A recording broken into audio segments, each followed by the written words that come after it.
মহিলারা শয়তানের রশি। এই কথা কেন বলা হলো? যুবক ভাইয়েরা আমার, তোমরা ভালো বুঝবা মহিলারা শয়তানের রশি কেন। ব্যাখ্যার মধ্যে আমি পড়েছি, একজন যুবককে শয়তান যখন বিভিন্ন ভাবে ট্রাই করে, চেষ্টা করে, যখন কোনোভাবে যুবককে যখন তার ওয়াসওয়াসার মধ্যে ফেলতে পারে না, ধোকার মধ্যে ফেলতে পারে না, শয়তানের মূল অস্ত্র তখন ব্যবহার করে। আর শয়তানের মূল অস্ত্র হলো নারী। এই নারী জাতিদেরকে দিয়ে যে কোনো ভাবে একটা যুবককে বিপদের মধ্যে শয়তান করে দেয়। ঠিক না?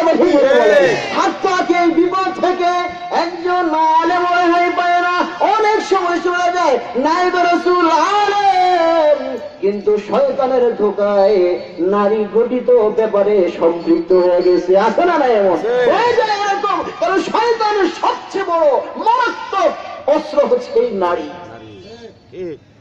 অতএব সমাজ সংশোধন হতে হলে, শিক্ষিত জাতি উপহার দিতে হলে, কবির ভাষায় যদি শিক্ষিত জাতি উপহার দিতে হয়, আমাকে একজন শিক্ষিত মা দাও। আর আমি বলবো শুধু শিক্ষিত হলেই হবে না, আমি একটু সংযোজন করতে চাই, সুশিক্ষিত হতে হবে। কথা ঠিক না বেটি? শুধু শিক্ষিত হলেই যদি সমাজ সুন্দর হয়ে যায়, তাহলে তসলিমার মতো মেয়ের দ্বারাও সমাজ সংশোধন হয়ে যায়। তো ঠিক না? ঠিক সমাজ সংশোধন হয়েছে। যে তসলিমা সে তো শিক্ষিত, কিন্তু সুশিক্ষিত নয়, সুশিক্ষিত নয়। সুশিক্ষিত না হওয়ার কারণে শিক্ষিত ঠিক আছে, কিন্তু এইরকম শিক্ষায় শিক্ষিত হয়েছে যার শিক্ষা তাকে কোরআনের বিরুদ্ধে, ইসলামের বিরুদ্ধে, মুসলমানের বিরুদ্ধে কথা বলতে উৎসাহিত করেছে। ফলাফল কি হয়েছে? এই বাংলার জমিনে তার ঠাঁই হয় না। ঠিক না? ঠিক করে। কারণ এই বাংলার মাটিতে 14,000 মাদ্রাসা আছে, আলহামদুলিল্লাহ বলেন। 2.5 লক্ষের উপর মসজিদ আছে এই বাংলাদেশে, আলহামদুলিল্লাহ বলেন। 14,000 মাদ্রাসা, 2.5 লক্ষের অধিক মসজিদ, 14,000 মাদ্রাসার দেশে, 2.5 লক্ষের উপরে মসজিদের দেশে, যে দেশের মধ্যে সম্ভবরা এই মহিলা মাদ্রাসার মতো মাদ্রাসা থাকবে, ওলামায়ে কেরাম থাকবে, তাকবীর ওলা থাকবে, উজানি চরমরাই মুরিদরা থাকবে, সে দেশে ইসলামের বিরুদ্ধে, কোরআনের বিরুদ্ধে, দাড়ি টুকুওয়ালাদের বিরুদ্ধে কথা বলে কেউ কোনোদিন রেহাই পাইতে পারে না, যেমনি ভাবে তাসলিমা পায় না। এই কথা ঠিক না বেটি? সুশিক্ষা যদি না হয়, ফর এক্সাম্পল একটা বললাম, সুশিক্ষা যদি না হয় তাহলে কি হবে? ঐশীর মতো শিক্ষিত হবে, যার হাতে সুশিক্ষায় শিক্ষিত না হওয়ার কারণে শিক্ষিত হয়েছে বটে, কিন্তু সুশিক্ষার সাথে ছিল না, যার কারণে নিজ হাতে, নিজ সন্তানের হাতে তার মা বাবাকে মৃত্যুবরণ করতে হয়েছিল। ঠিক না? ঠিক বলেন। ঐশীর ঘটনা কে না জানে? কত বড় শিক্ষিত ছিল। তাই আমি নারীদেরকে বলবো, রসুলের প্রতিদিন শরীয়ত পর্দা হিজাব ছাড়ি, পশ্চিমাদের লিঙ্কি পরে গর্বিত আজ নারী। ঠিক না? ঠিক বলেন। রসুলের প্রতিদিন শরীয়ত পর্দা হিজাব ছাড়ি, পশ্চিমাদের লিঙ্কি পরে গর্বিত আজ নারী।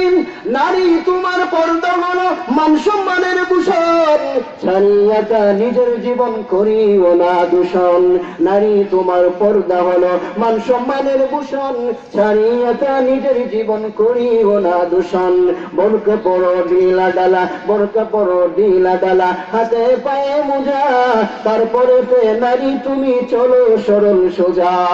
স্কুল কলেজের ভাই বোনেদের, স্কুল কলেজের ভাই বোনেদের জানাই আমি সালাম, জীবনে একবার হইলেও কইর আল্লাহর কালাম। সুবহানাল্লাহ বলেন, আল্লাহু আকবার বলেন। একজন মহিলা, নারী জাতি, মায়ের জাতি, বোনের জাতি, সে দিনদার হলে, সে যদি নেককার হয়, যেমনি ভাবে সমাজ পরিবর্তন হয়ে যায়, ঠিক তেমনি ভাবে বিপরীত সাইডটা একটু আসুন বলে দেখি। যদি একজন নারী খারাপ হয়, একজন মহিলা যদি খারাপ হয়ে যায়, সে তো জাহান্নামী হবে, তার বংশ থেকে 4 জন পুরুষকে সে জাহান্নামে নিয়ে যাবে। নাউজুবিল্লাহ বলে বলেন, নাউজুবিল্লাহ। নিজে খারাপ যদি হয়, সে একাই জাহান্নামে যাবে না, তার বংশ থেকে 4 জনকে জাহান্নামী করবে। কয়জনকে? জোরে বলেন, কয়জনকে? 4 জনকে জাহান্নামী করবে।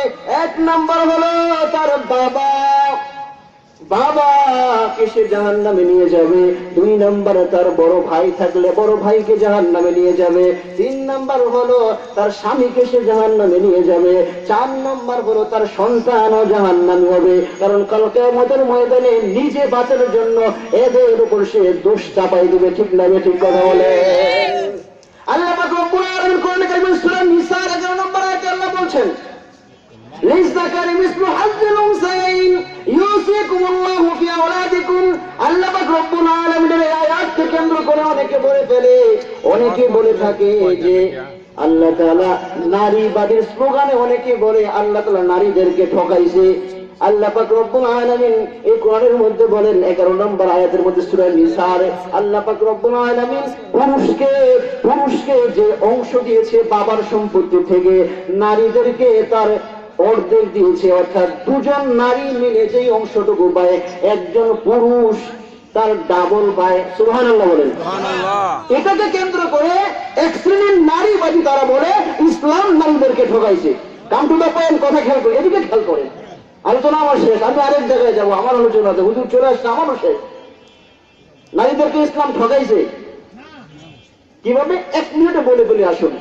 বিবাহ যখন আমরা সংগঠিত হয়, বিবাহ যখন আবদ্ধ হই, নারী এবং পুরুষ, দেনমোহর কাকে দিতে হয় বলেন তো?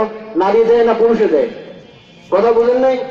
বিয়ে করার জন্য রেডি হন না, দেখবেন 2 লক্ষ 1.5 লক্ষ টাকা দেনমোহর দিতে হবে। আচ্ছা, বিয়ের সন্তান হইলে, ছেলে মেয়ে হইলে, যখন সন্তান হয় তখন কি সন্তানটা বাবা একা দাবি করে এটা আমার সন্তান, না মহিলা বলে আমারও সন্তান? দেনমোহর তাহলে শুধু নারী, পুরুষকে কেন দিতে হবে? নারীও দেনমোহর দিবে। গেটের সামনে গেলেন বিবাহের জন্য, টাকা দাও, টাকা একা পুরুষ কেন দিবে? মহিলাও দেয় কিছু টাকা। মহিলা যখন আবার স্বামীর বাড়িতে যাবে টাকা দেয় নাকি? হাত তো এখানে টাকা দাও, চাই না বলেন? ইজি না, আলহামদুলিল্লাহ কবুল বলবো, টাকা দাও। আরে বাবা, বিয়ে তো আমি একা করতেছি না, বিয়ে তো সেও করতেছে। জায়গায় জায়গায় পুরুষের কাছ থেকে টাকা নিচ্ছ, তাহলে তুমি টাকা দাও, স্ত্রী টাকা দেয় না কেন? বিবাহের মাধ্যমে যে ফায়দা হয়, দাম্পত্য জীবন হয়, এর লাভ, এর উপকারিতা শুধু স্বামী একাই ভোগ করে না, মহিলাও ভোগ করে। মহিলা ভোগ করে না? তাহলে এই দিক থেকে একটু চিন্তা করেন তো, ইসলাম নারীকে ঠকাইছে না জিতাইছে বলেন তো? আজকে বর্তমান সমাজে এক শ্রেণীর লোকেরা যারা বলে ইসলাম নারীদেরকে ঠকিয়েছে, আমি বলবো ইসলাম নারীদেরকে ঠকাই নেই। কারণ একজন নারী তার জন্ম থেকে নিয়ে বিবাহ আগ পর্যন্ত তার সমস্ত দায় দায়িত্ব তার বাবার কাঁধে। যে বিবাহ হয়ে গেল, তার সমস্ত দায় দায়িত্ব তার স্বামীর কাঁধে। যখন স্বামী অনুপস্থিত হয়ে যায়, তার সমস্ত দায় দায়িত্ব তার সন্তানের কাঁধে। জন্ম থেকে মৃত্যু পর্যন্ত তার কোনো দায়িত্ব নাই, তার পুরোটা জীবনের দায়িত্ব অন্যের কাঁধে। তারপরেও যে তাকে অর্ধেক অংশ দেওয়া হয়েছে, এটা আমি বলবো নারীকে অনেক বেশি দেওয়া হয়েছে। কথা ঠিক না বেশি? নারীবাদী যারা বলে ইসলাম ঠকিয়েছে, আমি বলবো শিয়ালের মুখে মুরগির স্বাধীনতার কথা। ঠিক না ঠিক বলে? আমার কথা, শিয়ালের মুখে মুরগির স্বাধীনতা মানে বিষয়টা বুঝছেন? মানে কি? শিয়াল স্বাধীনতা, শিয়াল মুরগির স্বাধীনতা চাইতেছে। শিয়াল শুধু বলতেছে এদেশের মুরগিগুলো কত অনাহারে থাকে, আকাশ বাতাস, এর আলো বাতাস কিচ্ছু পায় না, বন্দি থাকে, এদেরকে বের করে দাও, এদেরকে বের করে দাও, খোলামেলা রাস্তায় ঘুরবে, চকে যাবে, ওখানে যাবে, চিপায় চাপায় যাবে। এই আন্দোলন করতে সে শিয়ালেরা মুরগির স্বাধীনতার আন্দোলন করে। এখন আপনাদেরকে আমি প্রশ্ন করি, এই শিয়াল মামা কি মুরগির ভালো চায়? কথা বলেন, ভালো চায়? শিয়াল কখনো মুরগির ভালো চাইতে পারে না।